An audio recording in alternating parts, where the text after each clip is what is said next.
आज हम श्रीमद् भागवतम सप्तम स्कंद नवम अध्याय श्लोक नंबर 11 का पाठ कर रहे हैं। इस अध्याय का नाम भक्त प्रहलाद द्वारा भगवान नृसिंह देव को प्रार्थना से शांत करना। नैवात्मनः प्रभुरयं निजलाभपूर्ण मानं जनाद विदुष करुणो वृणीते यद् यज्जन भगवते विदधीत मानं तच्चात्मने प्रतिमुखस्य यथा मुखश्री।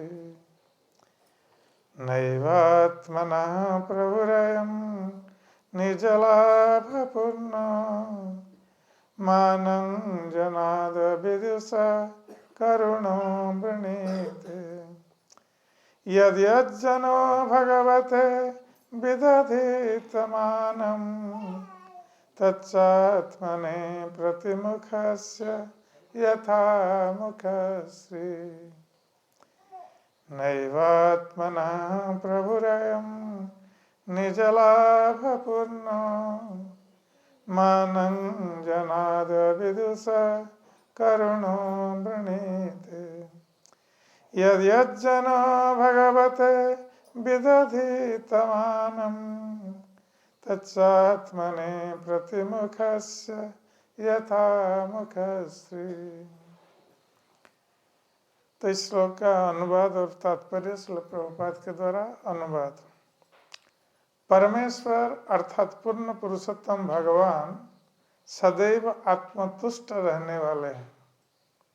अतएव जब उन्हें कोई भेंट अर्पित की जाती है तो भगवत कृपा से यह भेंट भक्त के लाभ हेतु ही होती है, क्योंकि भगवान को किसी की सेवा की आवश्यकता नहीं है। उदाहरणार्थ, यदि किसी का मुखार बिंद सुसज्जित हो तो दर्पण में उसके मुखार बिंद का प्रतिबिंब भी सुसज्जित दिखता है। तात्पर्य श्रील प्रभुपाद के द्वारा। भक्ति योग में भक्त को 9 सिद्धांतों का पालन करना होता है। यह है श्रवणं कीर्तनं विष्णु स्मरणं पाद सेवनम अर्चनं बंदनं दास्यं सख्य आत्मनिवेदनम। श्रवण, कीर्तन इत्यादि द्वारा श्री भगवान का यशगान करना श्री भगवान के लाभ हेतु नहीं, किंतु इस प्रकार की भक्तिमय सेवा का परामर्श भक्त के लाभ हेतु दिया जाता है। श्री भगवान तो सदैव महिमामान है, चाहे भक्त उनका महिमा गान करे या न करे। किंतु यदि भक्त श्री भगवान का महिमा गान करता है तो स्वयं भक्त ही यशस्वी बनता है। चेतो दर्पणमार्जनं भवमहा दावाग्नि निर्वापनम। श्री भगवान का निरंतर यशगान करते रहने से जीव का अंतःस्थल शुद्ध हो जाता है, जिससे वह समझ सकता है कि वह इस भौतिक जगत का नहीं है, अपितु आत्मा है, जिसका वास्तविक कार्य कृष्ण भावनामृत में आगे बढ़ना है, जिससे कि वह भौतिक बंधन से छूट सके। इस प्रकार भौतिक अस्तित्व की प्रज्वलित अग्नि तुरंत शमित हो जाती है। भव महा दावाग्नि निर्वापनम। अल्पज्ञ व्यक्ति को बड़ा आश्चर्य होता है जब भगवान श्री कृष्ण आदेश देते हैं कि सर्वधर्मान परित्यज्य मां एकं शरणं व्रज, सभी धार्मिक क्रियाकलापों का त्याग दो और मेरी शरण में आओ। कुछ अल्पज्ञ पंडित यहाँ तक कहते हैं कि ऐसी मांग करना अति है, किंतु यह मांग पूर्ण पुरुषोत्तम भगवान के लाभ के निमित्त नहीं है। यह तो मानव समाज के कल्याण के लिए है। यदि सभी मनुष्य व्यष्टि रूप से तथा सामूहिक रूप से प्रत्येक वस्तु को कृष्ण भावनामृत में रखकर पूर्ण पुरुषोत्तम भगवान को समर्पित कर दे, तो इससे समस्त मानव समाज लाभान्वित होगा। जो व्यक्ति परमेश्वर को प्रत्येक वस्तु समर्पित नहीं करता, उसे इस श्लोक में अविदुष या धूर्त कहा गया है। श्रीमद् भगवद गीता में श्री भगवान इसी प्रकार से कहते हैं कि नमन दुष्कृतिनो मूढ़ा प्रपद्यन्ते नराधमा माया अपहृत ज्ञान आसुरं भावमाश्रिता। ऐसे दुष्कृत मनुष्य नित्यांत अल्पज्ञ हैं, मनुष्य में अधम है, जिनका ज्ञान माया द्वारा हर लिया गया है, और जो असुरों की भांति नास्तिक स्वभाव के हैं, वे मेरी शरण में नहीं आते। अज्ञान तथा दुर्भाग्य के कारण नास्तिक तथा नराधम मनुष्य पूर्ण पुरुषोत्तम भगवान की शरण में नहीं जाते। इसलिए यद्यपि परमेश्वर श्री कृष्ण स्वयं में पूर्ण है, फिर भी ये विभिन्न युगों में बद्ध जीवों से यही चाहते हैं कि ये उनके शरणागत हो लें, जिससे कि वे भवबंधन से मुक्त हो सके।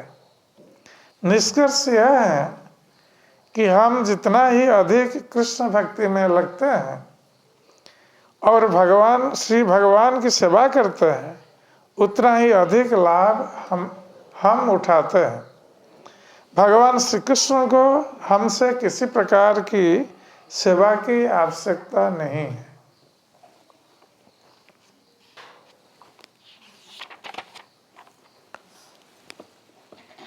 ओम अज्ञानतिमिरन्धस्य ज्ञानाञ्जनशलाकया चक्षुरुन्मिलितं येन तस्मै श्रीगुरवे नमः। श्रीचैतन्यमनोभीष्टं स्थापितं येन भूतले स्वयं रूप कदा मह्यं ददाति स्वपदान्तिकम्।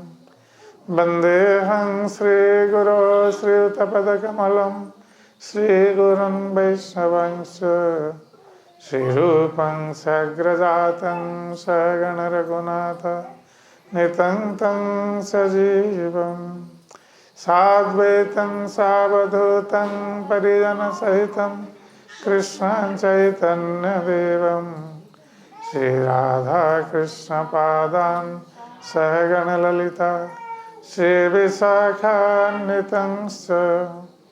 हे कृष्ण करुणा सिन्धो दीनबन्धो जगत्पते गोपेश गोपिकान्त राधाकान्त नमोऽस्तुते। तप्तकाञ्चन गौराङ्गी राधे वृन्दावनेश्वरी वृषभानुसुते देवी प्रणमामि हरिप्रिये।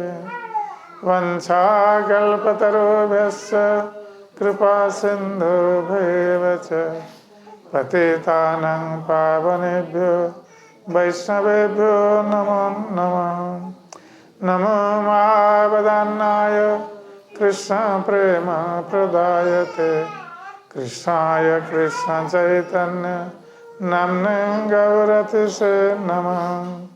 जय श्री कृष्ण चैतन्य प्रभु नित्यानंद श्री अद्वैत गदाधर श्रीवासादि गौर भक्त वृंद। हरे कृष्ण कृष्ण कृष्ण हरे हरे, हरे राम राम राम हरे हरे, हरे कृष्णा कृष्ण कृष्ण हरे हरे, हरे राम राम राम हरे हरे, हरे कृष्णा कृष्ण कृष्ण हरे हरे, हरे राम राम राम हरे हरे।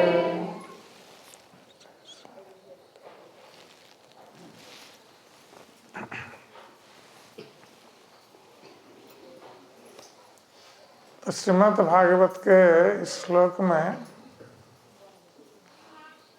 प्रहलाद महाराज भगवान श्री नृसिंहदेव के क्रोध को शांत करने के लिए प्रार्थना करते हैं। यद्यपि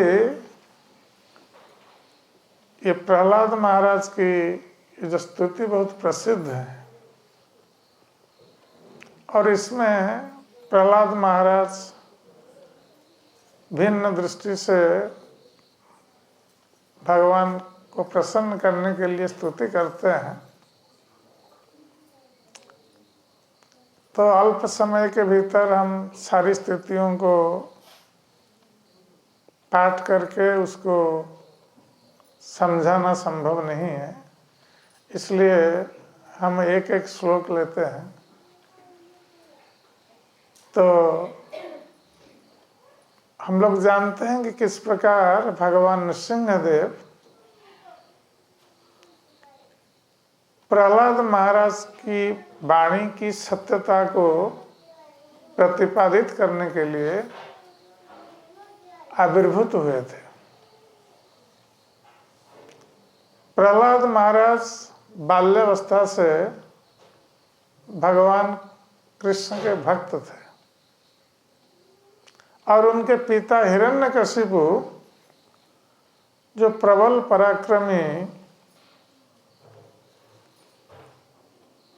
त्रिलोक विजयी असुर हिरण्यकशिपु था, ये भगवान विष्णु का विरुद्धाचरण कर रहा था। यद्यपि हिरण्यकशिपु और उसके भ्राता हिरण्याक्ष ये दोनों पूर्व जन्म में ये भगवान विष्णु के पार्षद ही थे। वैकुंठ लोक में, वैकुंठ लोक के द्वारपाल जय और विजय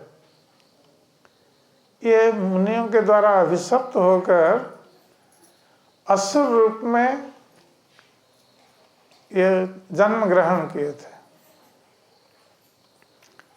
तो हिरण्याक्ष का वध भगवान विष्णु ने वराह अवतार में किया था, वराह रूप ग्रहण करके। और हिरण्यकशिपु इसलिए भगवान विष्णु को अपना शत्रु मानता था।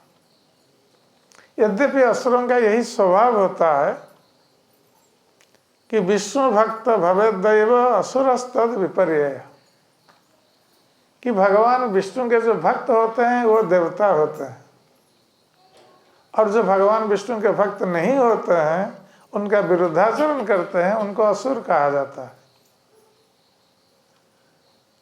तो हिरण्याक्ष और हिरण्यकशिपु ये असुर स्वभाव लेकर इस पृथ्वी पर अवतरित हुए थे। यद्यपि पूर्वजन्म में ये भगवान के भक्त ही थे, द्वारपाल, वैकुंठ के द्वारपाल। तो इस स्वभाव को प्राप्त होने के कारण अभिशप्त होकर तो हिरण्यकशिपु भगवान विष्णु का विरुद्धाचरण कर रहा था। और यही कारण था कि प्रहलाद महाराज बचपन से भगवान विष्णु के भक्त बने, तो हिरण्यकशिपु प्रहलाद महाराज को अपना शत्रु मानने लगा। उसने सोचा कि मेरा पुत्र मेरे समान आचरण करे, मैं भगवान विष्णु का विरुद्धाचरण कर रहा हूँ, पुत्र भी वही करे। किंतु प्रहलाद महाराज स्वाभाविक भगवान के प्रति आसक्त होने के कारण ये भगवान विष्णु के भक्त थे बचपन से ही। और कभी कभी मन में प्रश्न उठता है कि असुर का पुत्र होने के कारण, पुत्र को असुर बनना था, तो हिरण्यकशिपु का पुत्र होने के कारण प्रहलाद महाराज असुर स्वभाव युक्त होना चाहिए, किंतु वो भक्त स्वभाव युक्त थे। कारण प्रहलाद महाराज भी पूर्व जन्म में ये भी वैकुंठ के द्वारपाल थे, वो भी शापवश इस धरती पर अवतरित हुए थे, किंतु भक्त बनकर अवतरित हुए थे। वो कथा अलग है। तो प्रहलाद महाराज इसलिए बाल्यकाल से भगवान के भक्त होने के कारण हिरण्यकशिपु उनको अपना शत्रु मान रहा था। यद्यपि पाठशाला में उन्होंने शिक्षकों को नियुक्त किया था ये आसुरी विद्या शिक्षा देने के लिए, प्रहलाद महाराज को भौतिक विद्या शिक्षा देने के लिए हिरण्यकशिपु ने नियुक्त किया था संड और अमर्क, ये दोनों शिक्षक थे जो शुक्राचार्य के पुत्र थे। और शुक्राचार्य असुरों के गुरु होते हैं। किंतु पाठशाला में भी प्रहलाद महाराज यद्यपि शिक्षकों से ये भौतिक विद्या ग्रहण कर रहे थे या शिक्षा ग्रहण कर रहे थे, किंतु अंतर से उस विद्या को वो ग्रहण नहीं कर रहे थे, क्योंकि भगवान के प्रति आसक्त थे और अपने सहपाठियों को वो भगवान के संबंध में शिक्षा देते थे पाठशाला में प्रहलाद महाराज, जिसके कारण हिरण्यकशिपु अत्यंत क्रोधित हो गया था प्रहलाद महाराज के ऊपर। ये तो स्वयं भक्त हुए और पाठशाला में जो असुर बालक पाठ पढ़ रहे थे उनको भी भक्त बना दिया।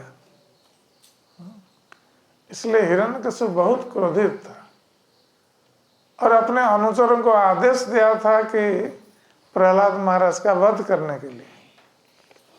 और हिरण्यकशिपु के अनुचरों ने कई तरह से प्रहलाद महाराज को मारने के लिए, वध करने के लिए प्रयास भी किया, किंतु प्रहलाद महाराज भयभीत नहीं थे, क्योंकि जो भगवान के चरणों में आश्रय ग्रहण करता है वो किसी भी स्थिति में भयभीत नहीं होता है। यद्यपि हिरण्यकशिपु के अनुचरगण अस्त्र शस्त्र लेकर आक्रमण कर रहे थे प्रहलाद महाराज के ऊपर मारने के लिए, प्रहलाद महाराज निर्भय होकर केवल भगवान विष्णु का स्मरण कर रहे थे, इतना ही कर रहे थे, कोई प्रतिरोध नहीं कर रहे थे। और भगवान विष्णु जिस प्रकार भगवान कृष्ण गीता में घोषणा करते हैं, अर्जुन प्रतिजानी न मे भक्ता प्रणश्यति, कि अर्जुन तुम दृढ़ता पूर्वक इस संसार में घोषणा कर दो कि मेरे भक्तों का कभी विनाश नहीं होता है। तो भगवान प्रहलाद महाराज को सुरक्षा प्रदान कर रहे थे। तो जिन अस्त्र शस्त्रों से असुरगण आक्रमण कर रहे थे प्रहलाद महाराज के ऊपर, वही अस्त्र शस्त्र प्रहलाद महाराज के ऊपर गिरने के स्थान पर उन असुरों के ऊपर गिर रहा था और वे क्षत विक्षत होकर वहां से भाग रहे थे। इस प्रकार प्रहलाद महाराज को मत्त हाथी के पैर के नीचे, चरण के नीचे डाल दिया, फिर भी हाथी ने कुछ नहीं किया प्रहलाद महाराज का। सर्पों के बीच डाल दिया, आग में डाल दिया, आग बुझ गई, निर्वापित हो गई। तो ये सब भगवान सुरक्षा दे रहे थे प्रहलाद महाराज। तो हिरण्यकशिपु आश्चर्यचकित हो गया कि मेरे भय से, हिरण्यकशिपु सोच रहा था कि मेरे भय से देवता लोग भी कांपने लगते हैं, किंतु ये प्रहलाद एक 5 वर्ष का बालक है, ये मुझसे भयभीत नहीं है। तो ये कहाँ से ये शक्ति को प्राप्त हो रहा है? कौन उसको ये शक्ति दे रहा है कि वो मुझसे भी भयभीत नहीं है? तो ये सोचकर हिरण्यकशिपु ने सोचा कि ठीक है, आज हम स्वयं अपने हाथ से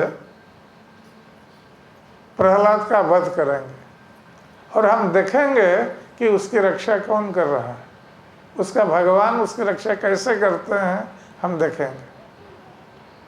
इसलिए हिरण्यकशिपु ने अपनी तलवार निकाल ली थी प्रहलाद महाराज का वध करने के लिए। और वध करने से पहले हिरण्यकशिपु ने पूछा प्रहलाद महाराज कि प्रहलाद, मेरे भय से त्रिलोक के प्राणी प्रकंपित होते हैं, देवता लोग मेरे भय से आत्मगोपन करते हैं, किंतु तुम 5 साल का बालक होकर मुझसे भयभीत नहीं हो, तो तुम कहां से इस शक्ति को प्राप्त कर रहे हो?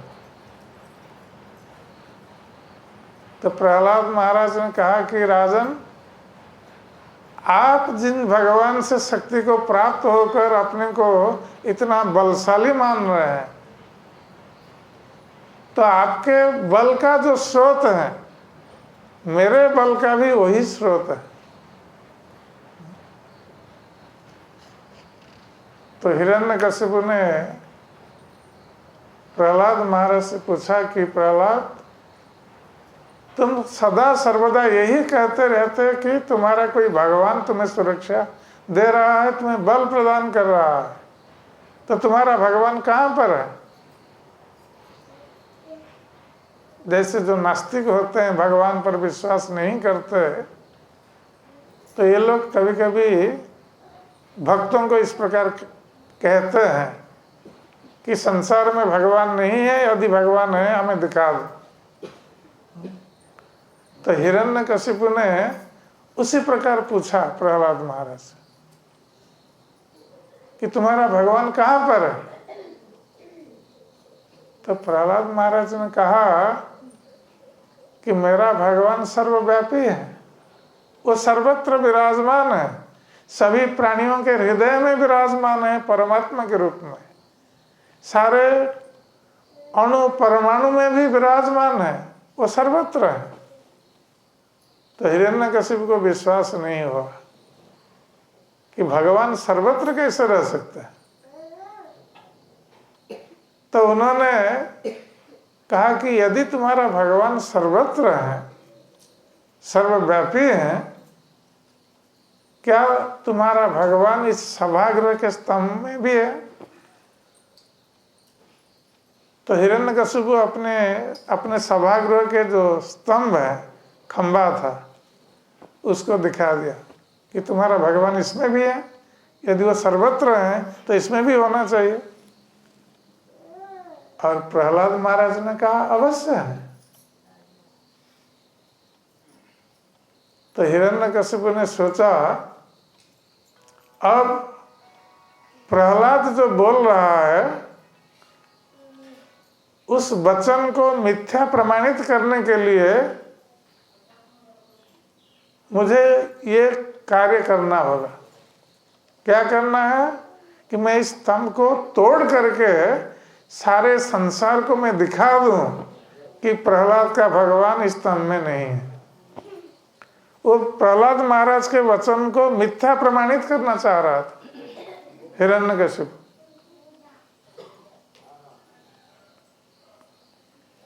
किंतु भगवान जो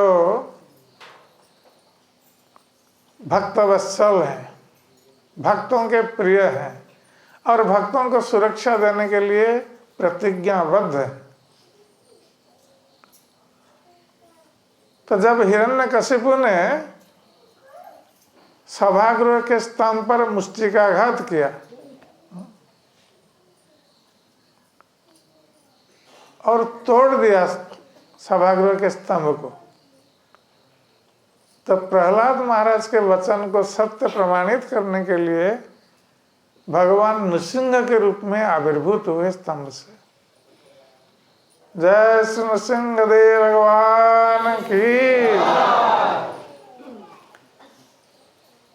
तो भगवान नृसिंह देव जब प्रकट हो गए तो हिरण्यकशिपु चाह रहा था कि प्रहलाद महाराज के वचन को मिथ्या प्रमाणित करें।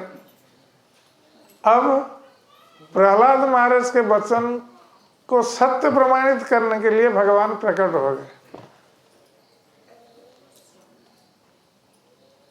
तो हिरण्यकशिपु आश्चर्यचकित हो गया,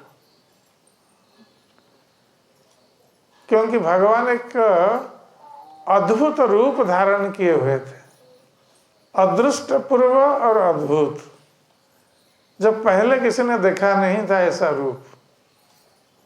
आधा नर और आधा सिंह का शरीर था भगवान का, इसलिए उनको नर सिंह कहा गया है। क्योंकि हिरण्यकशिपु ने ये वरदान प्राप्त हुआ था ब्रह्मा जी से कि ब्रह्मा जी के द्वारा सृष्ट किसी जीव के द्वारा उसका वध नहीं होगा। क्योंकि संसार में जितने प्राणी हैं ये ब्रह्मा जी के द्वारा सृष्ट प्राणी हैं। तो हिरण्यकशिपु वरदान प्राप्त हुआ था कि किसी सृष्ट प्राणी के द्वारा उसका वध नहीं होगा, और उसने ये भी वरदान प्राप्त किया था कि उसका घर के भीतर मृत्यु नहीं होगी या बाहर भी नहीं होगी। वो आकाश में या भूमि पर उसकी मृत्यु नहीं होगी, या किसी अस्त्र शस्त्र के द्वारा उसकी मृत्यु नहीं होगी, और ना तो उसकी मृत्यु दिन में और रात में होगी। तो मृत्यु के जितने संभावित द्वार थे, हिरण्यकशिपु ने ब्रह्मा जी से वरदान प्राप्त होकर उन द्वारों को बंद करना चाहा। तो ये भगवान नृसिंहदेव ब्रह्मा जी के जो वरदान हिरण्यकशिपु प्राप्त हुआ था, ब्रह्मा जी के वरदान को अक्षरशः सत्य प्रमाणित करने के लिए नृसिंह के रूप में प्रकट हुए थे। आधा नर और आधा सिंह का रूप। और ये ब्रह्मा जी के द्वारा सृष्ट जीव नहीं थे भगवान नृसिंहदेव। ब्रह्मा जी ने इनकी सृष्टि नहीं की थी। और उसके साथ साथ भगवान नृसिंहदेव जब प्रकट हुए थे, ये संध्या का समय था, जो दिन नहीं है और रात भी नहीं है। और भगवान नृसिंहदेव ने जब वध किया हिरण्यकशिपु को, तो उन्होंने अपनी गोद में ले लिया था हिरण्यकशिपु को। हिरण्यकशिपु तो अपनी भगवान से आक्रमण कर रहा था, तलवार इतना तेजी से घुमा रहा था कि भगवान जैसे उसको पकड़ नहीं सकेंगे। किंतु जिस प्रकार सांप चूहे को पकड़ लेता है, तो उसी प्रकार भगवान भी सहज रूप से अति सरलता पूर्वक हिरण्यकशिपु को पकड़ लिए और अपनी गोद में ले लिया, जांघ के ऊपर रखकर उसके वक्ष का विदारण किया और नाखून से विदारण किया।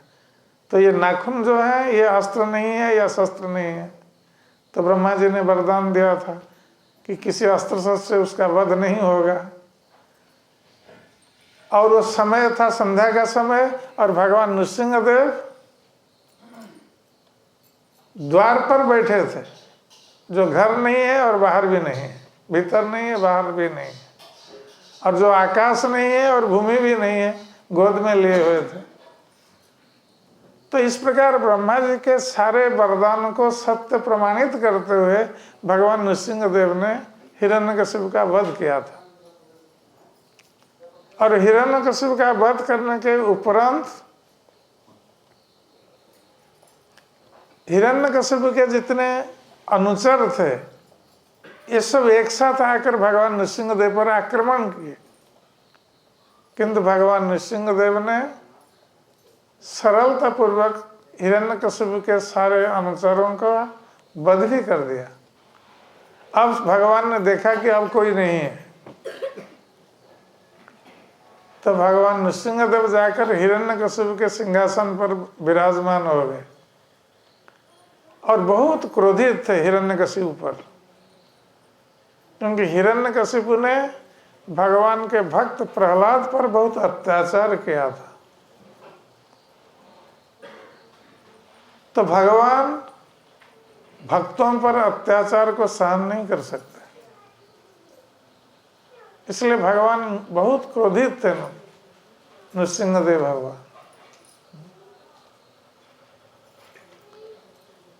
तो जब सिंहासन पर बैठे हुए उस क्रोधावस्था में भगवान नृसिंहदेव चारों ओर देख रहे थे, तो उस समय आकाश से देवतागण जो बहुत डरे हुए थे, क्योंकि हिरण्यकशिपु के भय से देवतागण सब छिप कर रहते थे, और यहाँ तक कि हिरण्यकशिपु देवताओं को अपनी सेवा में लगाता था। तो इंद्र, चंद्र, वरुण, कुबेर ये सब हिरण्यकशिपु की सेवा कर रहे थे, इतना शक्तिशाली था हिरण्यकशिपु। तो जब हिरण्यकशिपु का वध हो गया तो सारे देवता लोग बहुत प्रसन्न हो गए, और ये लोग दुंदुभी नाद किए आकाश में, आकाश से पुष्प वृष्टि हुई, अप्सरागण नृत्य करने लगे, गंधर्वगण गान करने लगे इस अवसर पर। तो इस प्रकार जब भगवान नृसिंहदेव बैठे हुए थे तो सारे देवता लोग भी आ गए नीचे, ब्रह्मा जी, शिव जी, इंद्र, मुनि, ऋषिगण, ये सब नीचे आकर ये भगवान नृसिंहदेव की स्तुति करने लगे। किंतु ब्रह्मा, शिव, इंद्र आदि स्तुति कर रहे हैं भगवान नृसिंहदेव का, किंतु नृसिंहदेव का क्रोध शांत नहीं हो रहा है। भगवान इतने क्रोधित थे हिरण्यकशिपु के ऊपर कि उनका क्रोध शांत नहीं हो रहा है देवताओं की प्रार्थना पर भी। तो ब्रह्मा जी ने सोचा कि भगवान को कैसे शांत किया जाए। एक तो भगवान बहुत भयंकर रूप धारण किए हुए थे, नृसिंह रूप, और उसमें भी बहुत क्रोधित। तो ब्रह्मा जी सोच रहे थे कि भगवान को कैसे शांत किया जाए। और ब्रह्मा जी यद्यपि देवतागण सब दूर में रहकर स्तुति कर रहे थे, कोई पास नहीं जा रहा था भयभीत होकर।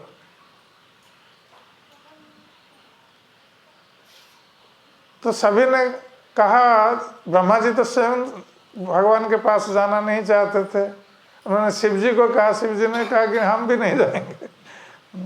शिव जी भी भयभीत थे। तो बाद में ब्रह्मा जी ने लक्ष्मी देवी से अनुरोध किया कि आप जाइए, आप पत्नी हैं, आपको देखने से भगवान का क्रोध शांत हो जाएगा। किंतु लक्ष्मी देवी ने भी मना कर दिया, नहीं हम नहीं जाएंगे। वो भी भयभीत थी लक्ष्मी देवी। तो ब्रह्मा जी ने सोचा कि अब क्या किया जाए, कैसे भगवान के क्रोध को शांत किया जाए। तो ब्रह्मा जी ने कहा प्रहलाद जी से कि प्रहलाद, तुम्हारे कारण भगवान का आविर्भाव हुआ है इस रूप में, तुम जाकर भगवान को शांत करो। ये तुम्हारे पिता के ऊपर क्रोधित हुए हैं, अब तुम्हारे पिता का वध हो गया है, तुम जाकर भगवान को शांत करो। तो प्रहलाद महाराज 5 वर्ष के बालक थे। यद्यपि ब्रह्मा, शिव, लक्ष्मी देवी सभी भयभीत हैं भगवान के रूप को देखकर, किंतु प्रहलाद महाराज भयभीत नहीं हुए। और जैसे ही ब्रह्मा जी ने कहा कि जाकर भगवान को शांत करो, तो प्रहलाद महाराज आगे आए और जाकर भगवान के चरणों में गिर पड़े, दंडवत प्रणाम किया। और प्रहलाद महाराज को देखकर जब नृसिंहदेव ने देखा कि प्रहलाद उनके चरणों पर गिरा हुआ है, तो तुरंत भगवान नृसिंहदेव का क्रोध शांत हो गया। उनके हृदय में वात्सल्य भाव का उद्रेक हुआ। तो भगवान नृसिंहदेव ने प्रहलाद को अपने हाथ से उठा लिया नीचे से,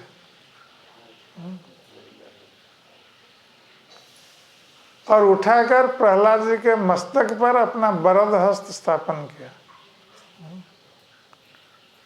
जो वरद हस्त को भगवान ने कभी भी ब्रह्मा जी के मस्तक पर स्थापन नहीं किया था, जो वरद हस्त को भगवान ने कभी भी शिव जी के मस्तक पर स्थापन नहीं किया था, और भगवान ने कभी भी लक्ष्मी जी के मस्तक पर भी स्थापन नहीं किया था, तो उसी वरद हस्त को भगवान ने प्रहलाद के मस्तक में स्थापन किया। और भगवान नृसिंहदेव सोच रहे थे कि ये प्रहलाद मेरे लिए कितना कष्ट सहन किया है, प्रहलाद ने, ये बालक, इस पर कितना अत्याचार हुआ है हिरण्यकशिपु और उसके अनुचरों के द्वारा। क्योंकि भगवान भक्त वत्सल हैं, भक्त उनके प्रिय हैं, इसलिए भक्त के कष्ट को भगवान देख नहीं सकते। इसलिए भगवान नृसिंहदेव का हृदय जो है वो द्रवीभूत हो गया प्रहलाद को देखकर, और उन्होंने प्रहलाद पर अपना वरद हस्त स्थापन करके कृपा की।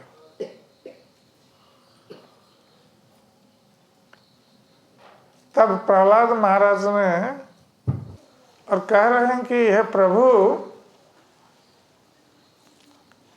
ब्रह्मा इस सृष्टि के कर्ता हैं और देवतागण भी सब सत्व गुण में स्थित है। जब ये लोग आपकी स्तुति करके आपको संतुष्ट नहीं कर पाए हैं, तो मैं एक बालक जिसका जन्म असुर कुल में हुआ है और जो रजो तमगुण से आच्छन्न है, ऐसे मैं आपकी स्तुति करके आपको कैसे प्रसन्न कर सकूं। प्रहलाद महाराज यद्यपि परम शुद्ध भक्त है, भगवान के परम भक्त है और 12 महाजनों में अन्यतम है, जो धर्म के ज्ञाता हैं। ये 12 महाजन बताए गए हैं, स्वयंभु, नारद, शंभु, कुमार, कपिल, मनु, प्रहलाद, जनक, भीष्म, बलि, व्यासकी, वयम। ये यमराज कह रहा है कि 12 महाजन कौन कौन है ना। ब्रह्मा जी एक महाजन है, शंभु अर्थात शिव जी, नारद, चतुर्कुमार भगवान कपिल देव, प्रहलाद महाराज स्वयं एक महाजन है, जनक महाराज, भीष्मदेव, प्रहलाद, जनक, भीष्म, बलि महाराज, व्यासकी, सुखदेव गोस्वामी और स्वयं यमराज, ये 12 महाजन हैं जो धर्म के ज्ञाता है, धर्म को जानते हैं। तो प्रहलाद उनमें अन्यतम है। फिर भी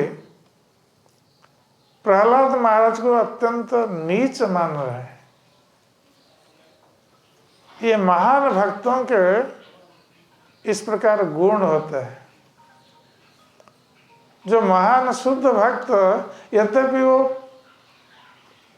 परमोच्च स्थिति उनको प्राप्त है, फिर भी अपने को अति नीच मानते हैं। यही भक्त का लक्षण है। जिस प्रकार चैतन्य महाप्रभु ने कहा है कि तृणादपि सुनीचेन तरोरपि सहिष्णुना अमानीना मानदेन कीर्तनीय सदा हरि। जो वही व्यक्ति भगवान का नाम कीर्तन कर सकता है जो अपने को अत्यंत नीच मानता हो, तिनके से भी, तृण से भी नीच और वृक्ष से भी बढ़कर अपने को सहिष्णु मानता हो, अपने लिए सम्मान की आशा न रखते हुए दूसरों को सम्मान देता है, वही व्यक्ति भगवान का नाम कीर्तन भावपूर्वक कर सकता है। इसलिए भक्त को विनम्र होना ये बहुत आवश्यक है। भक्तों में कोई अहंकार, गर्व, ये उसको भक्ति मार्ग में अग्रगति करने नहीं देता है। इसलिए प्रहलाद महाराज जो 12 महाजन हैं, ये आदर्श प्रस्तुत कर रहे हैं। स्वयं उच्च होकर भी अपने को नीच मान रहे हैं और भगवान से कह रहे हैं कि जब ब्रह्मा जी जो सृष्टि के प्रथम जीव हैं, जो सत्वगुण में स्थित है, आपको प्रार्थना करके आपको प्रसन्न नहीं कर सकते, तो मैं असुर कुल में जन्म होकर कैसे आपको प्रसन्न कर सकता हूं? तो हम लोग जानते हैं कि वृंदावन में जब ब्रह्मा जी ने अपराध किया था कृष्ण के चरणों में, उनके ग्वाल और बछड़ों को चुरा लिया था, ग्वाल सखा और बछड़ों को चुरा लिया था ब्रह्मा जी ने, ये परीक्षा करने के लिए कि कृष्ण साधारण गोपाल बालक हैं या भगवान है, ये जानने के लिए। क्योंकि ब्रह्मा जी मोहित हो गए थे भगवान की लीलाओं को देखकर, इसलिए ब्रह्मा जी ने चुरा लिया था। तो भगवान ने क्या किया? भगवान समझ गए कि ब्रह्मा जी ने उनके ग्वाल बाल सखा और बछड़ों को चुरा लिया है, तो भगवान ने अपने को अनेक गोपाल बालक और बछड़ों के रूप में प्रकाशित किया, विस्तार किया। और जब ब्रह्मा जी ने देखा कि ये सारे गोपाल बालक जैसे के तैसे बछड़े सब हैं और ब्रह्मा जी ने चुरा लिया था, उन्होंने सोचा कि अब भगवान क्या करेंगे, देखेंगे। देखा कि सब उसी प्रकार लीला चल रही है 1 वर्ष तक। तो ब्रह्मा जी समझ गए कि कृष्ण कोई साधारण बालक नहीं है, ये स्वयं भगवान है। तो उनकी शरण में जाते हैं ब्रह्मा जी और प्रार्थना करते हैं भगवान से। ब्रह्मा जी अपने चतुर्मुख हैं, 4 मुखों से 4 मस्तक, तो भूमि में लौट करके प्रणाम कर रहे हैं भगवान से और प्रार्थना कर रहे हैं, किंतु भगवान कृष्ण उनकी ओर देखते तक नहीं, ब्रह्मा जी की ओर। तो ब्रह्मा जी फिर डर गए। उन्होंने सोचा कि भगवान बहुत क्रोधित हैं, अब यहाँ पर अधिक समय रहना उचित नहीं है, इसलिए वहाँ से चले गए अपने धाम में। तो प्रहलाद महाराज कह रहे हैं कि ब्रह्मा जी जब आपको प्रसन्न नहीं कर सकते तो मैं कैसे प्रसन्न कर सकता हूँ अपनी स्तुतियों के द्वारा। तो अपनी विनम्रता प्रकट कर रहे हैं प्रहलाद महाराज। और विशेष रूप से इस श्लोक में प्रहलाद महाराज कह रहे हैं कि नैवात्मना प्रभुरयं निजलाभ पूर्ण, कि हे प्रभु आप निज लाभ पूर्ण, आप सदा सर्वदा अपने आप में संतुष्ट रहते हैं। आप संतुष्ट होने के लिए या प्रसन्न होने के लिए किसकी सेवा की प्रतीक्षा नहीं करते। इसलिए भगवान को स्वयं संपूर्ण कहा गया है। वो अपने आप में स्वयं संपूर्ण है, पूर्ण है। ये किसी की प्रतीक्षा नहीं करते हैं या किसी की आवश्यकता भी उनको नहीं है, किसी की सेवा की आवश्यकता। तो प्रहलाद महाराज कह रहे हैं कि निज लाभ पूर्ण, आप स्वयं संपूर्ण हैं और आप अपने प्रसन्नता के लिए आप किसी की प्रतीक्षा नहीं करते हैं, किसकी सेवा की प्रतीक्षा नहीं करते हैं। तो मानं जनाद अभिदुषः करुणो वृणीते, किंतु जब देखा जाता है कि लोग विशेष रूप से जो अविदुष है, जो उतना बुद्धिमान या विज्ञ नहीं है, जो अज्ञानी है, ये लोग जब आपकी पूजा करते हैं, यद्यपि आपके संबंध में उनको पूर्ण ज्ञान नहीं है, फिर भी ये लोग जब आपकी पूजा करते हैं तो आप उनकी पूजा को ग्रहण करते हैं। यद्यपि आपको आवश्यकता नहीं है किसी की पूजा को ग्रहण करने की, किंतु फिर भी आप ग्रहण करते हैं। क्यों ग्रहण करते हैं? क्योंकि जो अज्ञ व्यक्ति वो आपके संबंध में उनको ज्ञान नहीं है, जानते नहीं है, फिर भी आप उनकी सेवा को ग्रहण करते हैं। नैव आत्मन, अपने लिए नहीं कि कोई आपकी सेवा कर रहा है तो उससे आपका कुछ लाभ हो रहा है, इसलिए आप सेवा नहीं ग्रहण करते हैं। क्योंकि आपको किसी से लाभ की आवश्यकता नहीं है, आप स्वयं संतुष्ट हैं, किंतु आप दूसरों की सेवा को ग्रहण करते हैं जो आपके संबंध में अज्ञ हैं। इसलिए ग्रहण करते हैं कि आप करुणा वृणीत, कि आप में एक स्वभाव है। और भगवान का क्या स्वभाव है? जो लोगों पर करुणा या कृपा करना, ये भगवान का एक बहुत बड़ा स्वभाव है। वो करुण हृदय है। ये लोगों का या प्राणियों का दुख देख नहीं सकते भगवान।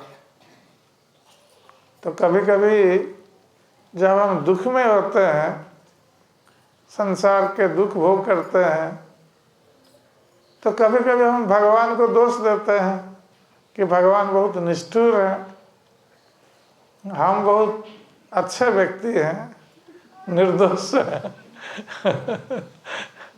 और भगवान बहुत निष्ठुर है, हमें दंड दे रहे हैं, कष्ट दे रहे हैं बिना कारण। किंतु हम नहीं जानते हैं कि हम जो अपने को बहुत अच्छा मानते हैं, हम अच्छे नहीं हैं। हम इस जन्म में और कई जन्मों में हम कितने पाप कर्म किए हैं, जिसका फल दुख के रूप में आता है हमारे पास। हमें दुख भोग करना पड़ता है। इसमें भगवान का कुछ करना नहीं, वो केवल हमारे फल का दंड देता है। हम अगर अच्छा पुण्य कर्म करें तो अच्छा फल सुख प्राप्त करें, और पाप कर्म करें तो उसका फल दंड भोग करेंगे, दुख भोग करेंगे। किंतु भगवान को लोग अपने दोष को ना देकर भगवान को दोष दे देते हैं। भगवान निष्ठुर है, किंतु वस्तुतः भगवान निष्ठुर नहीं है। जिस प्रकार कोई पिता अपने संतानों की सदा सर्वदा पिता मंगल कामना ही करता है, कोई पिता कभी अमंगल की कामना नहीं कर सकता। चाहे वो संतान पिता की बात सुने या ना सुने, फिर भी पिता का ये स्वभाव है कि वो संतान का मंगल कामना करे। तो भगवान का भी वही स्वभाव है, क्योंकि वो परम पिता है। पिता हम अस्य जगतो माता धाता पितामह। तो भगवान कृष्ण कहते हैं कि मैं सारे जगत का पिता माता धाता पितामह सब कुछ हूं। इसलिए भगवान भी हमारे कष्टों को देख नहीं सकते। हम जब कष्ट भोग करते हैं संसार में, भगवान को भी दुख होता है हमारे कष्टों को देखकर, क्योंकि उनका हृदय जो है ये करुण हृदय है, वो करुणामय है, परम करुणामय। वो चाहते हैं कि हम इन दुखों से मुक्त हो जाए, और यही कारण है कि भगवान हमारे लिए बहुत सारी व्यवस्थाएं देते हैं कैसे हम दुख से मुक्त होंगे। भगवान स्वयं आविर्भूत होते हैं संसार में। परित्राणाय साधूनां विनाशाय च दुष्कृतां धर्म संस्थापनार्थाय संभवामि युगे युगे। तो साधुओं के परित्राण, भक्तों के परित्राण के लिए, दुष्टों का विनाश ये तो दूसरी बात है, किंतु पहली बात है कि भक्तों का परित्राण, भक्तों को आनंद प्रदान करना, ये भगवान के अवतरण का उद्देश्य है। उसके साथ साथ असुरों का वध करना ये आनुषंगिक उद्देश्य है। तो भगवान परित्राणाय साधुना, साधु भक्तों का परित्राण के लिए आविर्भूत होते हैं,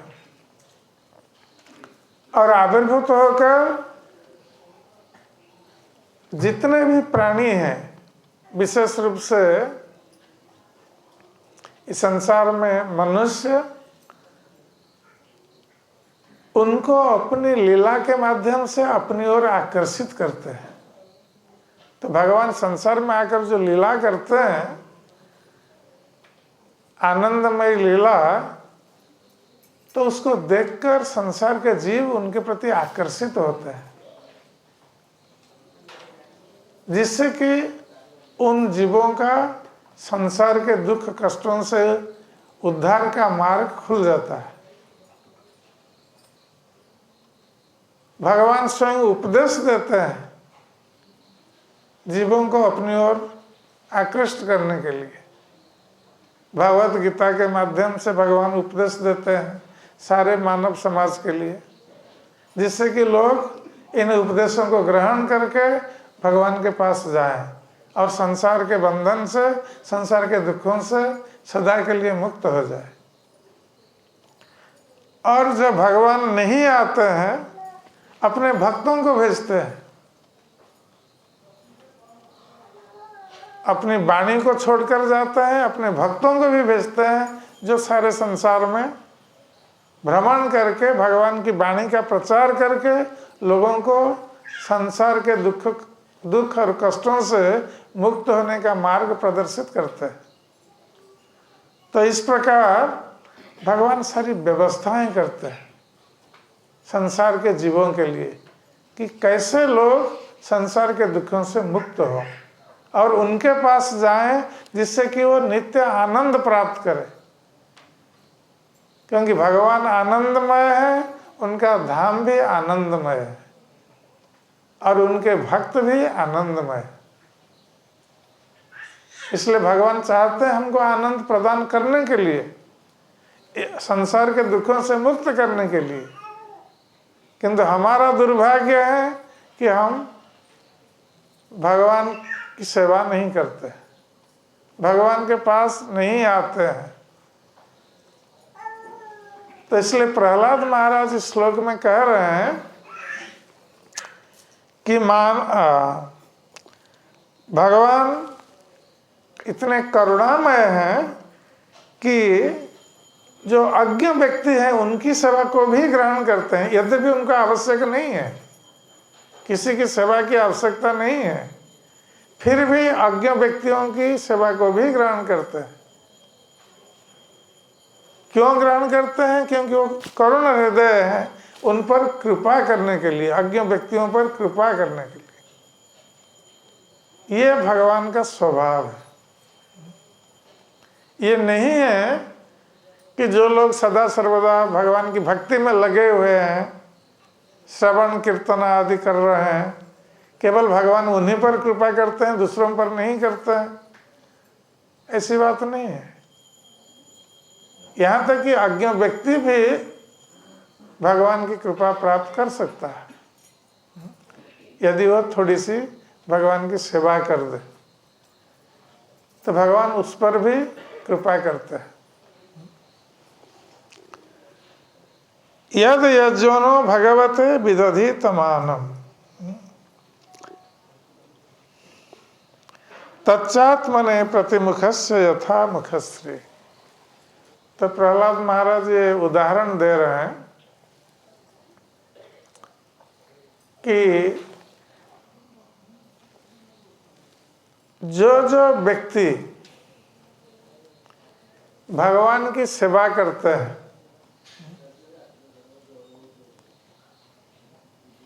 यद्यपि भगवान को सेवा की आवश्यकता नहीं है, भगवान स्वयं संपूर्ण है, किंतु जो व्यक्ति भगवान की सेवा करते हैं, उनकी पूजा करते हैं, वस्तुतः ये भगवान के लाभ के लिए नहीं है। जो व्यक्ति भगवान की पूजा कर रहा है, सेवा कर रहा है, उसके लाभ के लिए। तो प्रहलाद महाराज उदाहरण देते हैं कि प्रतिमुख से यथा मुखश्री।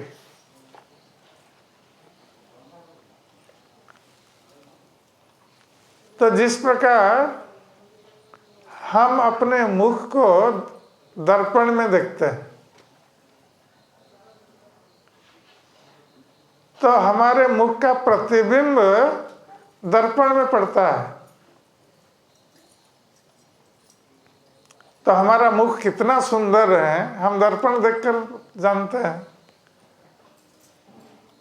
तो हम अपने मुख को सजाने के लिए कभी तिल का चिन्ह लगा लेते हैं, कभी मुखमंडल में कुछ अलंकार जैसे कानों में, नाक में आदि लगाते हैं, कुछ चित्र विचित्र करते हैं मस्तक और कपोल प्रदेश में सुंदर दिखने के लिए।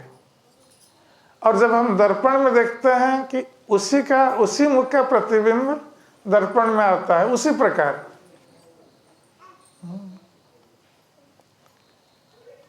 तो इसका अर्थ है कि हम जिस प्रकार अपने मुख को सजाएंगे, दर्पण में उस मुख का प्रतिबिंब उसी प्रकार पड़ेगा।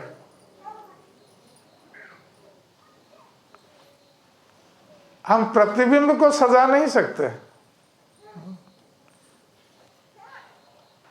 तो यहाँ पर भगवान प्रहलाद महाराज कह रहे हैं कि हम भगवान जो मूल है, मूल बिंब है,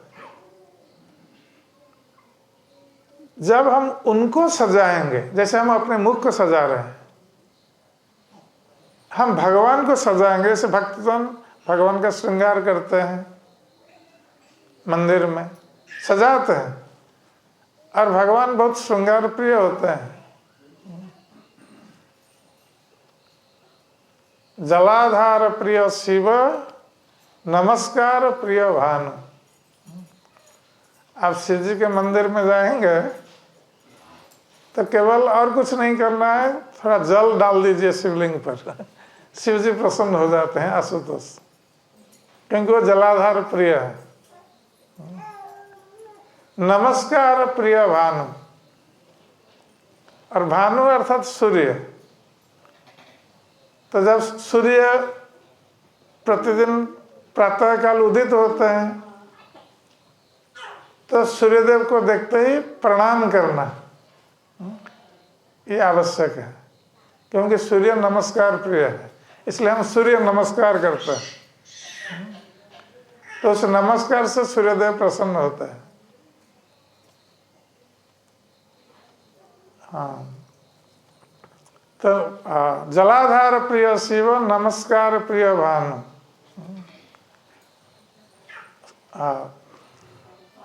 अलंकार प्रिय विष्णु, ब्राह्मण भोजन प्रिय। और भगवान विष्णु ये अलंकार प्रिय है, तो उनको जितना अलंकार देकर और अच्छा पोशाक देकर जितना सजाएंगे भगवान विष्णु प्रसन्न होता है। और ब्राह्मण भोजन प्रिय, तो ब्राह्मण लोग भोजन से संतुष्ट हो जाते हैं, क्योंकि भगवान ब्राह्मण वैष्णव के मुख से खाते हैं। भगवान का दो मुख है, एक तो अग्नि और दूसरा ब्राह्मण और वैष्णव। जब भोजन से ब्राह्मण वैष्णव संतुष्ट हो जाते हैं, भगवान संतुष्ट होते हैं। इसलिए हमारे हर शुभ कार्य में ब्राह्मण वैष्णव भोजन की व्यवस्था है, ये भगवान को संतुष्ट करने के लिए ये आवश्यक है। तो भगवान को सजाना या भगवान की सेवा करना,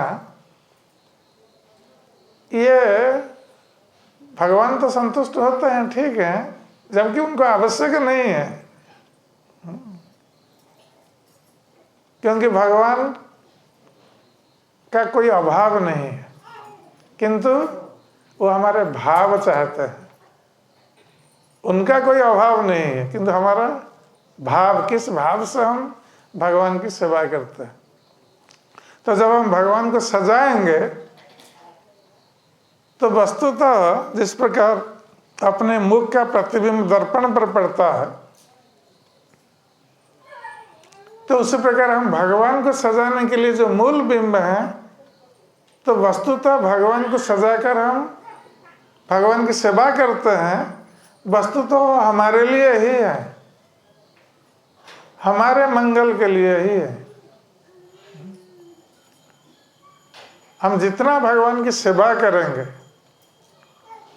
जितना भगवान को संतुष्ट करने के लिए प्रयास करेंगे, उतना हमारे लिए ही मंगल होगा। इसमें भगवान का कोई मंगल नहीं होता है, हमारा ही मंगल होगा। जैसे हम अर्थ उपार्जन करते हैं, हम सोचते हैं कि अर्थ उपार्जन से हम सुखी होंगे, उस अर्थ से हम भगवान को कुछ अर्थ उनकी सेवा के लिए अर्पण करें। तो कभी कभी लोग सोचते हैं कि हम भगवान को दे देंगे तो हमारा जो अर्थ है वो कम हो जाएगा, हमारे भोग से कम हो जाएगा। कभी कभी लोग अर्थ होने पर भी, धन होने पर भी भगवान की सेवा में नहीं लगाते, वो सोचते हैं कि उनका धन कम हो जाएगा। किंतु ये लोग नहीं जानते हैं कि हम जितना भगवान को अधिक देंगे उतना हमारा धन अधिक वृद्धि प्राप्त होगा। वो अपने लिए ही है, हम भगवान, हमारे धन की आवश्यकता भगवान को नहीं है, क्योंकि वो तो लक्ष्मीपति है। लक्ष्मीपति को क्या लक्ष्मी की आवश्यकता है, धन की आवश्यकता है। किंतु हम जितना देंगे भगवान की सेवा में उतना हम प्राप्त करेंगे, हमारे लाभ के लिए है। उसी प्रकार हम जितना भगवान की सेवा करेंगे, शरीर से, मन से, धन से, तो हमारे लाभ के लिए ही उद्दिष्ट है। इसमें भगवान का कोई लाभ नहीं है। क्योंकि वो स्वयं संपूर्ण है, उनको किसी की सेवा की आवश्यकता नहीं। और जो भी हम सेवा करेंगे वो अपने लाभ के लिए। तो प्रहलाद महाराज कह रहे हैं कि यथा मुखश्री, तो जिस प्रकार मुख का प्रतिबिंब दर्पण में दृष्टिगत होता है, जिस प्रकार मुख को हम सजाएंगे दर्पण में, उसी प्रकार प्रतिबिंब भी सजेगा। उसी प्रकार हम जितना भी भगवान को सजाएंगे, उनकी सेवा करेंगे, उतना हम सज्जित होंगे, हम लाभान्वित होंगे, हमारा ही मंगल होगा, इसमें हमारा ही लाभ है। क्योंकि भगवान को कोई लाभ की आवश्यकता नहीं है, क्योंकि वो निज लाभ पूर्ण। तो उनको जो चाहिए उनके पास है, वो किसी की सेवा की प्रतीक्षा नहीं करते। तो इस प्रकार प्रहलाद महाराज भगवान का यशगान कर रहे हैं, और जो भगवान का यशगान करता है वो स्वयं यशस्वी होता है। तो प्रहलाद महाराज आदि यशस्वी हैं क्योंकि वो भगवान के यशगान किए हैं, इसलिए महान भक्त महाजन के रूप में प्रतिष्ठित है। तो हम जितना भगवान की सेवा में अपने को उत्सर्ग करेंगे, हम उतना महान भक्त के रूप में सारे संसार में प्रख्यात होंगे। जैसे श्रील प्रभुपाद महाराज सारे संसार में प्रसिद्ध है, क्योंकि उन्होंने भगवान का यशगान किया है, भगवान की वाणी का प्रचार किया है सारे संसार में जगत के कल्याण के लिए। इसलिए अब वो स्वयं यशस्वी बने इस कार्य के लिए। तो प्रहलाद महाराज इसलिए कह रहे हैं कि भगवान की सेवा वस्तुतः हमारे अपने मंगल के लिए उद्दिष्ट है। हरे कृष्ण।